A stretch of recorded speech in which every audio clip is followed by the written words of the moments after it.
Today we're going to be taking a look at the Pioneer DDJ-400 DJ controller. I've played a bit with DJ stuff for quite a while and currently have the DDJ-SB2 controller. I do like it, but the Serato Lite software this is licensed for is very feature limited, so I decided to sell that and upgrade to this, which should be a lot more powerful. I'll preface this video saying that I am not in any way an expert or professional DJ. I can do very basic stuff and I'm very much still learning. So if you're seeing my opinion in this, I am not an expert. So this is coming from the perspective of someone who's very new to this and is just starting out.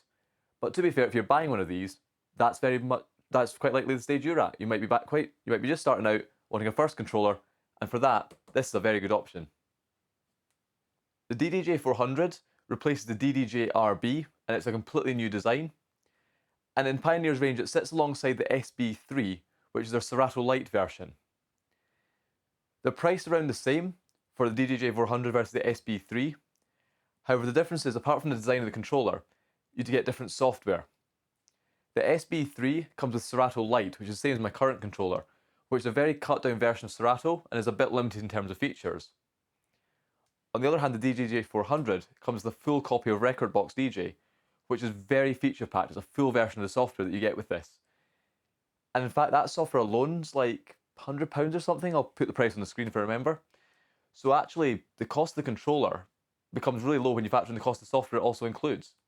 So it is really good getting that together. So this controller retails for about £250 depending on where you buy it. You can, however, find it on promos. So I got this in Curry's, who normally sell it for £260, but they had a 10% off promo, so I actually got it for £233. Plus a little bit of a sort of cashback voucher thing I got through my credit card. I probably paid about £230 for this in total. So that's a pretty good price for this sort of controller, especially as it includes recordbox. So in this video, we'll take a look at it, take it out of the box, see what you get. I'll then go away and set it up and play about with it, and I'll come back with my impressions. And then because I've got no self-control, in the next video, I'll do a teardown of it, just see what's inside. So here we've got the box, just, basic box, it's not really exciting at all. So pop it and see what you get. So that's some sort of diagram of what it has inside, but we'll just take a look at the controller itself. Let's see what you get. If you're buying this sort of stuff, you can also pick them up used. However, it's definitely worth seeing if it actually comes with the software, because if you're buying one used and it doesn't come with the software, it's maybe a bit useless given how expensive the software is on its own. Yep, so that's what you get. So first of all, you get a bag full of manuals. It's just manuals, there's no disc in there or anything. Imagine I'll just download the software. And here we've got the controller. So lift that out. So we've got the controller here. And the only other thing we've got is a USB cable. So yeah, there's nothing really else with it. You just get a USB cable, which is just USB-A to USB-B. So that's just standard cable. Let's get the controller out.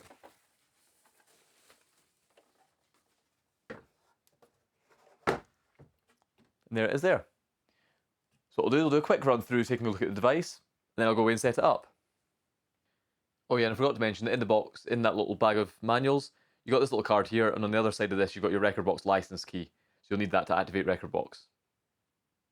So here we have the controller, so let's take a look at it. So in the DDJ-400, they've done a major overhaul of the design compared to the previous DDJ-RB and the current SB3. What they've gone for here is making it more like a club-style CDJ setup. So you've got two decks on either side, and these are symmetrical. So unlike other controllers where they're sort of asymmetrical, so the tempo faders are on the outside of each deck, on this one they're both in the same place, so each deck is symmetrical, like having two CDJs. They've then got the mixer section in the middle, that they've actually made a different material from the other side, so it just, again, looks like a separate part, and they've got these actual solid lines here, so it looks like a separate piece of hardware. And what they've done is they've moved the effects unit into the mixer. So whereas my previous SB2 model had effects units on each deck, on this one it's more like having a mixer with effects. We've got an effects unit here. You then select which deck it's to apply to, so either you apply it to deck 1, deck 2, or the master output. You select the effects, and then you adjust the level of that effect, and that's done on the mixer. Now this is potentially less flexible than something like the SB3 that has multiple effects units on each deck. However, this is more like what you'd have in a club-style CDJ plus mixer environment. As for the controls, we'll go through the mixer first. So you've got this knob here for scrolling through tracks. You can click that in. That will then select or go through menus. You've then got that button to load it onto a track onto the right-hand deck, and that to load it onto the left-hand deck. You've then got these trimmer knobs here that adjust the level of each track. So you can use that to slightly adjust the volume of each track if they're slightly different. You've got your standard EQ controls here. You've got a filter here that goes between low pass and high pass. You've then got the cue buttons for your headphones, so you can cue deck 1, deck 2, and I presume this cue button here will cue the master onto the headphones. You've then got your 2 channel faders here, and then your crossfader. The channel faders have a little bit of resistance, and then the crossfader has no resistance, so you can quickly flip between it when you're scratching. Then left hand here, you've got your headphone settings, so you've got the mixing. So this lets you mix between the master output and what you've got queued on your headphones. So you can have only listening to the queued channel, only listening to master, or have a bit of both. And then that's just your headphone level here. Obviously, I briefly mentioned it, but you've got your effects unit here. So I think that's your master level. You've then got this, which is adjusting, I think, how the beats work with beat effects. This is what you use to select the effect you're using. And then that's select what deck that effect applies to. That's the level of the effect, and that's switch the effect on and off. Some of these have shift options, so I think if you hold down shift and press like effect select, that will move you up instead of down. There's various shift effects all over this. The shift keys are on each deck, so I imagine that if you just press either of them, they'll work for shift on the mixer. I'm not quite sure on that.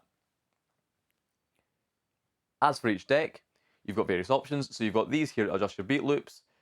Cue loop, don't know what that does. People who know what they're doing are going to be shouting at me right now because I don't know what that is, but yep, that's there. You've got your beat sync option there if you want to do that. Then down here you've got various performance pads. So you switch between what these pads do using these buttons here. So they can be hot cues, you can do beat loops, you can do beat jumps, you can use them as a sampler, or with shift you can do keyboard, which I think is some sort of pitch shifting thing. There's various effects you can have on these pads, and then key shift as well. So you press these options to select what the pads do, or you can hold shift and get even more options. And unlike the Serato Lite versions, any option you see here will work. Whereas on my previous controller, there would be options labelled, but they wouldn't actually work because I didn't have the Pro version of Serato. So it's actually quite good having that. And this is one of the main differences I've seen over the DDJ-400, is on the 200 you've got the pads, but you don't have the buttons to switch between what they do, so you have to change that on the laptop. Whereas on this, you can actually change what the pads do directly on the controller. You've then got the tempo slider here, which is really long. It's obviously not as long as on like a CDJ, but it's a lot longer than the SB2, and I think the SB3 as well. This is a much longer tempo fader, which is pretty good. It gives you a lot more fine-grained control. You've then got your play, pause, and cue buttons here. These are the same as on the SB3, but on my SB2, which I'll look at in a second, it's not got these separate clicky buttons. They're just like the performance pads, so I much prefer these. These feel a lot better. Finally, you've then got each jog wheel. And as far as I'm aware, these are capacitive, so if you touch the top of it, it'll do a sort of vinyl scratch type thing. And if you spin the side of it without touching the top, that will then do pitch shift to allow you to slightly adjust the speed of the track when you're trying to beat match. So that's what you've got there. And obviously the one on the other side is absolutely identical. On the front of the controller, we've not got much. We've got the recordbox logo and Pioneer logo. And in here, you've got the headphone connection for your headphones. This is one complaint I do have, and that is only a 3.5mm jack. Whereas my SB2 has both a 3.5mm and a 1/4" jack. I would have really liked to see a 1/4" jack on this. Sure, 3.5mm is useful if you're just using basic headphones because they're probably going to be 3.5mm. But when I'm doing this sort of stuff, I use a pair of Sennheiser HD25s that are 3.5mm or 1/4" jack, depending on what adapter you fit on the end. And I normally use a 1/4" jack because I use them with a DAC at work, and that's got a 1/4" jack on it. Plus, I feel 1/4" jacks are a bit more robust, they're just a bit chunkier, whereas that feels a little bit more fragile. So I mean, it's fine, it'll work absolutely fine, and I can use my headphones with it by taking the 1/4" jack off, but I would just have liked to see both the option of a 3.5mm jack and a 1/4" jack like the SB2 has, rather than only having 3.5mm. Then if we look around the back of the controller, we'll see what else we've got. So all you've got here is a USB interface to the computer, Kensington lock in case you need to secure it. Suppose you might want that in some sort of club or bar environment. You've got your master output to your speakers, and then a microphone input here, which is unbalanced 1/4" jack. So they use a 1/4" jack here, so don't know what they're doing in the front. And then you've got level adjust for your microphone as well. This is another thing that this does over the DDJ-200, is the 400 and all the higher end models all have a built-in audio interface. So you connect your headphones and your speakers into the controller, and that does the audio interface. This is obviously very good. Most DJ controllers have it, and that means that first of all, you're getting a good quality audio interface. You're not using a laptop's built-in sound card. You also get the benefit of having full stereo headphones and outputs to your speakers, because this can act as a 4-channel audio interface. And it also means that the audio interface on this is only going to be used by recordbox. So if you get an email or a notification halfway through a DJ set, that's not going to come out the speakers. That'll come out your laptop, but not be put through these outputs here. So yeah, it's got the built-in audio interface as well, which is also really good to have. Although recordbox does also let you output through your machine's audio output, you don't have to use this, which could be useful if you want to use your laptop to actually output the audio, just using its speakers in a sort of test environment. But yeah, that's the controller there, and it looks really nice. It feels pretty sturdy. Obviously, it's not, you know, super high-end, so it is obviously fully made of plastic, but it's very rigid. There's no like flex in it or anything, so it does feel fairly solidly made, which is good. So now for a brief comparison, I've got my older SB2 here, and then the 400 here. I'll take a quick look between the two and see what's different. Now obviously this is designed for Serato, not recordbox, so it is going to be different in that respect as well. And this is only an SB2, not an SB3, so they're having a few improvements made on the SB3, but we'll take a quick look anyway. So the main difference is what I mentioned before, where the effects units up here are now on the mixer. So on this, all the effects are done through the mixer here, whereas on this, you've got 3 different effects you can have on at once, and a level for the effects, and there's 1 for each deck. Now that does mean you can do a lot more with effects. You can have multiple effects on at once and all that sort of stuff. But what they've done in the 400 is much more akin to having a separate mixer with a pair of CD players. So this is probably more accurate to what you'd have in a club, whereas this is potentially a bit more flexible. Apart from that, it's very similar. The SB2 does have the option to have 4 decks, so you can actually switch this into being deck 3 or this into deck 4, and effectively have 4 decks. You have almost like 2 layers. However, that doesn't actually work in Serato DJ Lite, and even on if it was working, it's very limited because you've still only got a 2-channel mixer, so you can't really do too much with that. So I'm not too worried about losing that. The tempo fader on this is a lot shorter. You've not got nearly as much control there as you do on this, and that's something I have noticed with this one, is trying to actually do the tempo adjustment. You're like slightly nudging it, whereas on this you've got a lot more room there, so that'll be a lot better. The other thing that this does that they fixed on the SB3 is the play and cue buttons on this are terrible. They're just the pads, and they're like that there, and they're just not very tactile. They can take quite a bit of force to hit, and it's very easy if you're trying to hit it on an exact beat just to miss it and just, you know, not hit it hard enough and not have it register. So these really clicky buttons seem a lot better. So apart from those differences, they are very similar, and both controllers are really good. However, I do definitely seem to prefer the DDJ-400, at least based on my first impressions, by having the better tempo fader, the better play pause buttons, and having the effects unit on the mixer, which just feels a bit more accurate rather than having them on each deck. The only real complaint I have with the 400 is, as I said before, you've only got that 3.5mm headphone jack, where if you look around the side of the SB2, you see the headphone jack is both a 3.5mm jack and a 1/4" jack, and you can use either. So I really wish they'd put that on the 400 rather than limiting you to having a single 3.5mm jack. So there we go, that's the DDJ-400. So what I'll do now is go away, get it all set up and try it out, and then I'll come back with my impressions, and then in the next video we'll do a teardown of it. Okay, so I'm now going to attempt to do a live demo of this. Now obviously I am in no way an expert, and I'm not really doing this with any sort of decent music. I'm just using a couple of tracks I had from the YouTube audio library already on my laptop. So it's not going to sound particularly good at all, but we'll just try it out, and I'll try and roughly explain what I'm doing and show some of the features of it when I'm doing it. I mean, bear in mind I am very new to this, I am in no way an expert, but we'll see what we can do. So I've got a couple of tracks we're going to do, so we'll load one up onto the left deck, so we'll do that there. So you can use the little jog wheel to scroll through the tracks, and then hit the button on the left, and that loads it onto the left deck. And if we want to, we can then start playing that. So what I'll do is, the way this is connected up, I've not actually got speakers connected into this, I've just got my headphones plugged in just now. And then what I'll do is I'll use recordbox to record the master output, and I'll edit that into the video. It's probably easier than trying to like use the audio recording of speakers or something. So hit record there, and that's now flashing, and when it starts actually playing back, it'll start recording automatically. So what we'll do is we'll start left track playing, so we hit that, and that's now playing, as you can probably hear, hopefully, if I've done this right. And we'll now prepare the next track, so it's faders down, but I'll hit Q so I can hear it in my headphones, and then we'll pick it there, load it onto the right deck, that's it there. And now to find the right point in this, I want to bring it in, so you can use shift here and sort of scan through it quite quickly. it's here, I want to bring it in. So I can go there and set my cue point. And obviously you won't hear that because it's just in my headphones. But now I've got a cue point here so I can bring this in. And if I turn the channel up, you'll hear that coming in. And now you've got all the different things you can do with the track. So for example here, you've got the filter control, so you can set that to low pass filter or high pass, as you can hear. You've also got the EQ you can use, so you can turn down the lows or bring them up.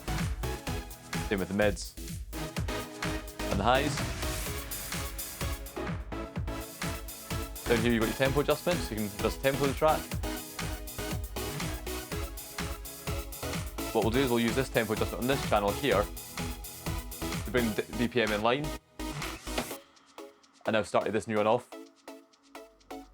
I'm trying to introduce it in.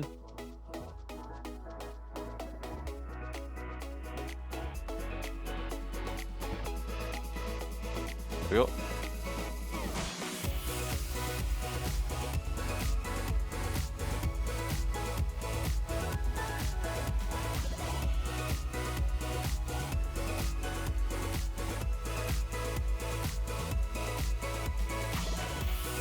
What I did there, I wasn't able to say verbally what I was doing because I was trying to concentrate.